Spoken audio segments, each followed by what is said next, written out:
Hi everyone, I'm here down in Harwich today and I've come to interview a friend of mine, David Coates, who's been in the estate agency business down at Harwich here for more years than he'd like to remember probably. David, welcome and thank you for allowing me to interview you. Do you want to just tell everyone who you are and what you do? No problems. I'm David Coates. I've been an agent for I think 35 years now. As John said, a little bit of a while. Started in Ipswich, worked across the country and abroad, so hopefully a little bit of a broad spectrum of what I do. I've dealt with John now for sort of, I think about 33 of those 35 years, maybe a little bit more. So yeah, we know each other pretty well. And I'm presently with William H. Brown Sequence as a board and management partner. So you're the top end of the management here, aren't you? At the top end. I still keep top front end. end. I do, but I still keep front end. I still like the cold face. I still like to sell. As you know, I still get involved. You so do. It's about managing deals as well. So first of all, I've got to thank you for finding two great buyers for our care home that we converted back into two houses. Yeah. And that was a deal that some people might have thought was quite complicated. Yeah. But really, I try to keep it as simple as possible in order to let people actually do their own development at the end. So I just split them up into two, and then the people have come in and are going to do their own work on them. I think that's the beauty of that. I mean, I think from my point of view, having had that property, I've been aware of that property. Harwich is a small place. I knew about that for a good 6 months prior to your purchase. I'd got involved. I'd showed people through. None of them added the value that you said. Everyone was looking to convert it to flats, to houses, do this, do that. You came in with your own idea, bang, sorted, done. It was all dealt within 3 months. Yeah. So for people who haven't seen the YouTube about it, basically it was a care. I bought it. It was a care home. I bought it after the auction. It was originally two big houses. There was a link. We took the link down, separated them and just sold them as they are for people to get in there and do what they want to do with those houses. And I just thought that was sometimes the simplest thing is the best. I think that's the truth. That's the truth of what we're here for today. It is, and it is sometimes you say the simplest things make the most money, and sometimes your first profit is your best profit. Definitely. As we know, as we sit in the industry. So. And as an agent, you've seen massive changes in the industry over the last 30 odd years. I mean, what for the better, do you think, or not? I think the difficulty is we're losing, the agent loses their worth a little bit. I think when we originally started, the agent was a little bit more intrinsic. They were adding value. They were finding they knew a bit more about the property, the area and everything else like that.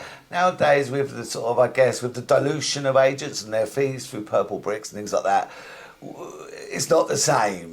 No. As you say, for instance, I had 30 years conveyancing, survey and agency experience where, of course, most people are going to deal with aren't going to have that. Now, it's fine if it all goes swimmingly. Of course, buying and selling a house seems simple, but you know, John, it's anything but simple. Well, I always say that actually getting a buyer is 30% of the job. The other 70% is getting the deal through, and that's what people don't understand with estate agents. With estate agency, you're paying really for all the sales that don't happen in terms of your commission. You're paying for all the waste of times the agent's got, and the ones that do go through, they need to charge sensible money, and if they don't charge sensible money, and I've never worried about commission. If an agent's done a good job, I'm happy to pay them 1.5%, 2%, whatever we agree. If you screw them down too much, you're on a loser from the start, in my view. Yeah, and as you say, I mean, it's interesting to take your point. The selling of, I would say, I'd probably say even less than the 30%. I would say probably that's 20%, because what is actually really important is to be able to control that deal. Yeah. Because you as the developer, you're going to tell me what I want to happen, especially you. You tell me what needs to happen, and of course then I have to go and make it happen. Yeah. And we've been there in deals in the past where we've done a bit of magic, but some agents aren't. They're not bringing that same withdrawal. But David, with all due respect, these days there's very few agents like you.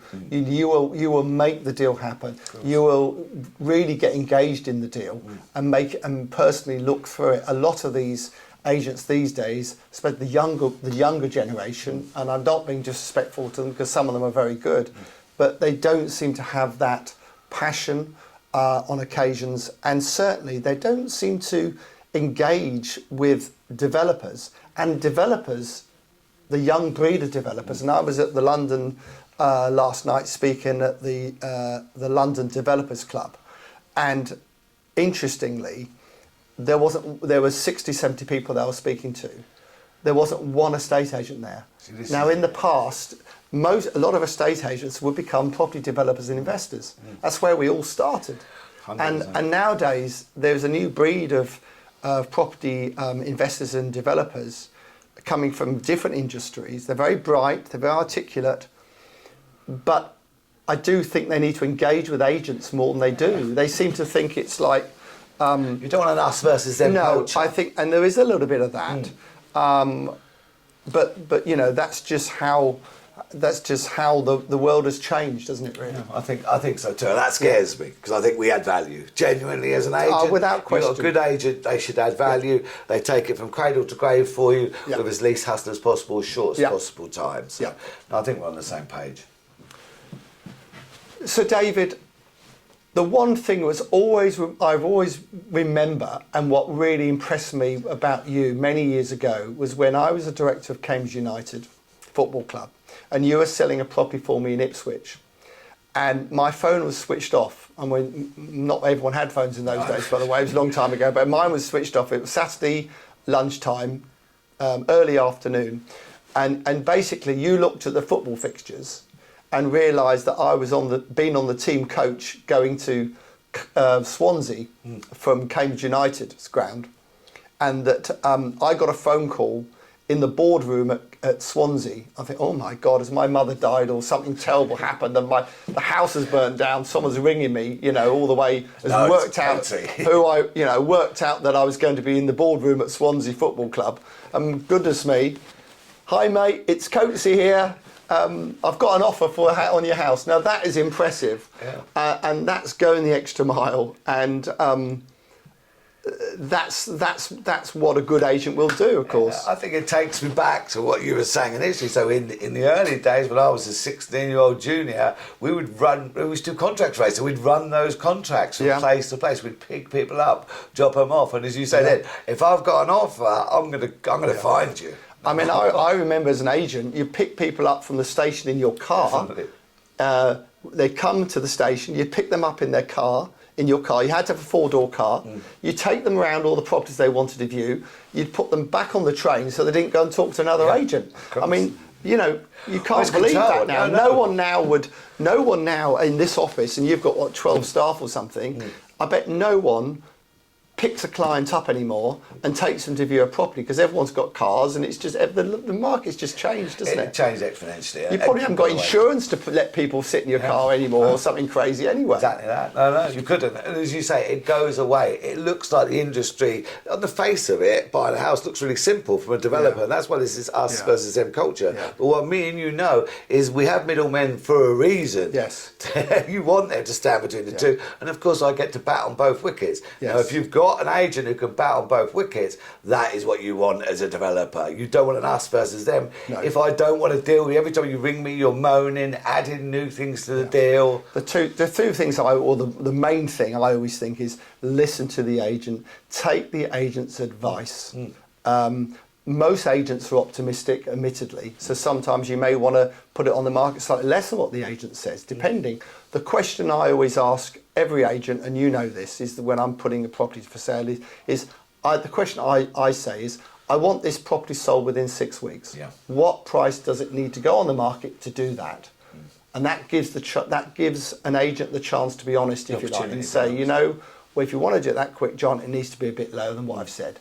And that's what I like. And you've always been, I never have to say that to you, Dave, because you're always on the mark to start with, and I think that speaks volumes. And that engenders a level of respect, because if you know that I know what I'm talking about, again, of course, that filters to the buyers as well that we show around. But also, John, it sounds a little silly, but remember, estate agents are often salespeople, so I want to impress you. Never. But I want to impress you. But if you're having a good relationship with developers, the developer's like, oh, you've done an amazing job there, thanks so much. Let me come down, I'll just drop a coffee into you or whatever, thanks. Then as an agent, it sounds silly, because I've been doing it so long, but a little pat on the back. Agents, we like that. We feel like we're working in tandem with you. And then, as you say, you've got a relationship. I think it's really important that you work closely with the agent you choose, and that you don't go jumping into different, you know, you don't say, oh, well, I'm moving to another agent within a month, or I'm going to put it on with multi agents, because I mean, how I feel about multi-agency is that Excuse me. you're never going to get the same level of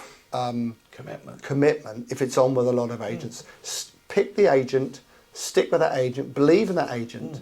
And if it doesn't sell, there's only one reason it doesn't sell, isn't it, David? Yeah, well, as you say, it's pictures, price, or locations. It's There you those go. three things. Those things. And ultimately, change one of those if the things. price needs to come down to rectify the problem of the location. But the other thing is, John, it's a little bit like lending someone some money. Someone once said to me, I lent a guy £50, he never paid me back. Someone said to me, that's the best £50 you've ever spent, because you'll never lend to him again. No, and with that agent, if they can't do it, even though you've crashed the price for them, you've done what they've said on the tin, they still don't deliver, here you go, Mr. Developer, you're not going to deal with that agent again. No. But if he creates a win-win situation through what you're doing, then you're thinking... And that relationship between agent and developer is so important, because you're looking to find more deals. So, you know, you need to use the agent. The agent is the one who knows what's happening in a town. It's the infinite game. You don't want to deal with me just once, do you? No, you want to deal with me forever. I haven't come down to your office here, I'm sorry to say, David, to be honest, just to interview you. No. The first thing I said to you, what other deals have you got for deals? me? Yeah. And that's exactly what you should be saying to that's every what we agent. Expect. And that's what you expect. Yeah, that's the relationship we have. Exactly. We want that business and that's what it's about. Yeah. Yeah, I think so too. So, David, there is a new breed of investor and developer these days, and all this property education, some of it's very good, some of it isn't so good. I do some seminars and bits and bobs on it, as you know. But you have an idea about, you have a bit of a philosophy about these different investors and developers these days. Do you want to explain how you quantify, how you sort of... Sure. I mean, I think one of the things about coming to Harwich, when I first came here, we have a 30% market share, and we've been here, massive. which is amazing for an agent. And we've been here since the 50s, so we're the longest established agent. And what I saw Harwich came into play, a little bit of a hidden gem. So it came into play. So what we saw all the level of dealers coming to us from literally, as I say, we go from the greenhorn dealer who literally... What is the greenhorn dealer? I've never heard of the greenhorn dealer. I've never heard of that. So the greenhorn's going to be his first deal. Right, okay. They've done all the research, as you said. They're intelligent people, they're articulate, intelligent. They've done all the research. Yes. But the relationship with you is often quite cold as the agent. But once you can get into, they're going to want a lot more advice. They're going to want to cautious. Are they cautious or not? They're a lot more cautious. A lot more cautious. And what they end up sometimes. So what, as the agent, if I'm dealing with Greenhorn, as long as he wants my advice, I will give him all the advice I need, because he's going to grow into a future, hopefully, great developer. Big client. That's the whole thing. It would be ludicrous for me not to. So I will engage as much as I can. If they're too sort of wet behind the ears, then sometimes it's too much time. I could sell it to someone else. I think that's what developers... That's where you got to remember. There we go. I think that's you've got a choice. If the deal's good, you've got a choice to sell it to a number of people. And if a lady or man comes to you as a first-time developer and he doesn't say the right thing to you, and looks nervous and unprofessional, you're not going to deal with it. No, because it sounds a little callous, but I act for the vendor. Well, exactly. So I have to get the best possible. I don't think it's callous buyer. at all. I think it's absolutely right. So there's greenhorns. So first of all, we deal with the greenhorns, and then we go through to the unicorn dealer. What the heck's a unicorn dealer? So the unicorn dealer is a dealer who's probably done one or two deals, or maybe even more, but all he's ever looking for is the deal of a lifetime. Right. So unless it stacks up the unicorn, which is so they're looking for what I call it the hole-in-one. There you go. That's exactly right. So they're a pain in the arse, basically. They are, because all they're going to do is they're going to check. So in the deal, you'll mess you about. Yeah. They change everything about it. They're always phoning, asking you for questions, changing the goalposts. What they don't understand is my relationship with that vendor is fully based on trust and respect. Yes. Now, if you cause me a problem with my trust and respect, you're actually affecting your relationship to that purchase. Exactly. Yeah, of course you are. So, so don't be a unicorn. That's clear. And anyone can talk that game, because I'd buy, as I say, I'd buy the unicorn deals. You'd buy, anyone would. I can sell them to anyone. So the unicorn dealer, and then of course we have you. So thank you. That's very nice. I'm not sure that's good or bad. No, you're the bull. So what we have is the bull developer. Now, a bull developer, he knows exactly what he's doing. He knows exactly exactly what he wants out of the deal. He knows exactly what price he's going to pay. There's also some very good lady developers as well, of course. Of course, and the bull, yeah, I'm trying to know what the fuck. I'm not sure what the answer is to that one. Yeah, the same. But of course, look, from our point of view, and I deal with incredibly, the lady developers also have a lot more eye, with the female developers, you see a lot more eye for detail. That's interesting. So, which is really wonderful, because as an estate agent, the devil's in the detail. Yeah, and the finish, no doubt, is a bit better than mine on occasion. I wouldn't say you specifically, but some developers, as we know. So what we call the bull developer. Now with him, you're going to be able to deal with him all the way through. In fact, they'll surprise you at how flexible they are once you're in the deal with them. So, but they will always take control at the front end of the deal. They'll be used to taking control, and they use their control throughout, but it feels seamless. Yes. If you're dealing with a professional developer, what I want is them, say you're going to do it. Yeah. That's all I ask for. Yeah, So I've sold you on that basis to my vendor. But also, you may not be paying the most price, the biggest price. You may be paying less than someone else, but you have advised your client to go with them because you know them, and you believe they're going to be reliable, and they're going to come up with the money when they say they will. And that, John, that's how you get a deal. John, that's how you get a deal. That's how I deal with you. Because the truth is, what I know is you may not pay as much as everyone else. Really? But but I tell you what, I am guaranteed it's going to go through, and it's going to be sold. And for some, as the agent, like I said, some vendors, that's what they need. 100%. It just depends on the individuals. No, great. There's lots of talk about the future. We've got inflation rate going up. We've got interest rates going up. Are you seeing that uncertainty reflect in house sales yet or not? We're definitely not yet. I think, as I say, we've again started the year, the Q1, which is our big quarterly conference at Q1. So we're through Q1. We're still across the board. There's still sales. Buyers are up. Well, I think we had something like 16,000 more buyers in our area, core area, than we did year on year at the same time last year. That's amazing. I know. The buyers are fully up. So why do you? But you presumably, I mean, you've seen property recessions. Sure. You know what they're like I have.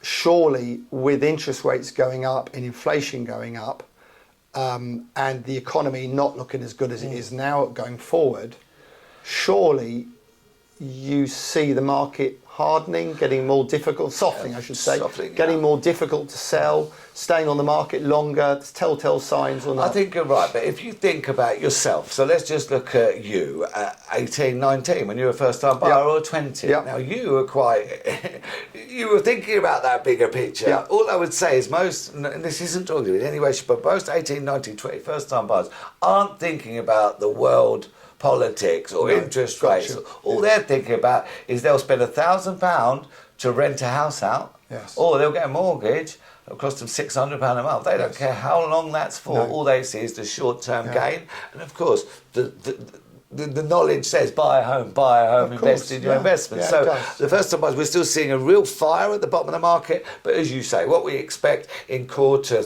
3, I think quarter 4. Yeah, I agree. We see that softening because there still isn't quite. And there'll be the uncertainty, David. I think uncertainty is a big problem. And although, like you said, interest rates going up, it's not going to make a huge difference to people really.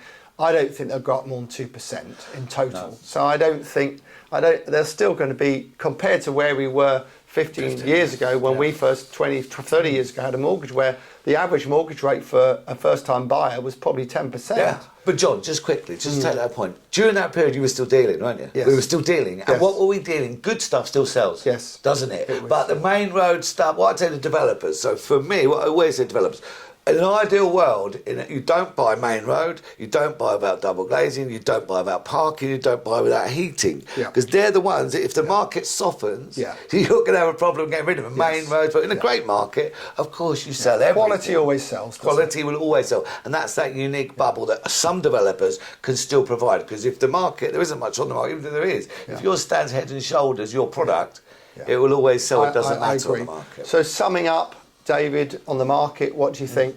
Softening in the third, fourth quarter? I think so, definitely. But I think if I'm a buy-to-let developer, or I'm a developer who's looking at investing and adding real value to something rather than just trying to flip in the market, if you're going to add value or buy-to-let, it's still a great time to buy. Yeah. David, thank you very much for all your help with the last 30 odd years. Good. And keep finding me some deals, won't you? Of course I will do. Thank you, John. Pleasure.